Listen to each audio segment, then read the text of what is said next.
The Internet is a fascinating and complex medium that transmits untold amounts of information every day.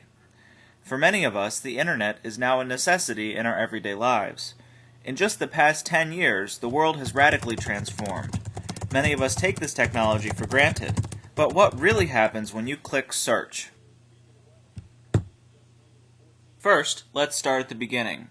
We asked Adam to give us a brief history of the beginning of the Internet. The Internet actually started off as a theory back in the late 1940s of a couple of DARPA engineers wanted to communicate from point A base to point B base. And they basically came up with a strategy of communicating via protocols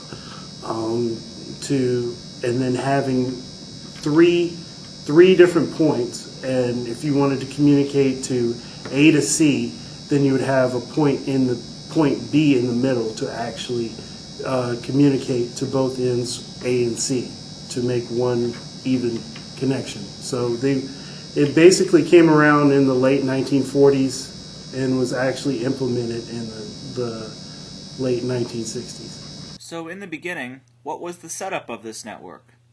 Basically, there were three components. Routers, switches, and regular old telephone wires comprised the hardware portion. These wires connected four major universities on the west coast of the United States: UCLA, Stanford, the University of Utah, and UC Santa Barbara. Once the basic structure was in place, the network grew exponentially. Let's turn back to Adam to find out who used this network. Basically, any data information that was needed for war-related material, documents, anything that they needed to transfer from that point A to C or point A to B in a fast amount of time. Now you have found out some more about the technology behind the Internet. But what happens when you click search? In the engine I click search. What happens next? After that, when you click search, what happens is Google, they use their technology. I think it's patented. It's some kind of pigeon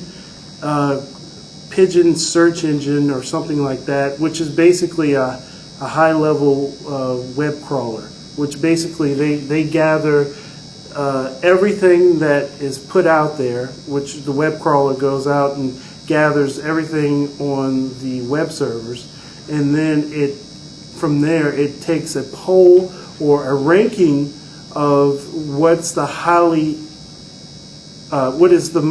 highest ranked site. So what consumer actually went to this web page the most. And so then it brings it all together to give you the highest, most reliable result. So, I mean, that's what Google does. And so, you type in, Peter Pruitt, and and then it goes out there, and then it gives you the highest ranked Peter Pruitt site out there available, that people have been going to.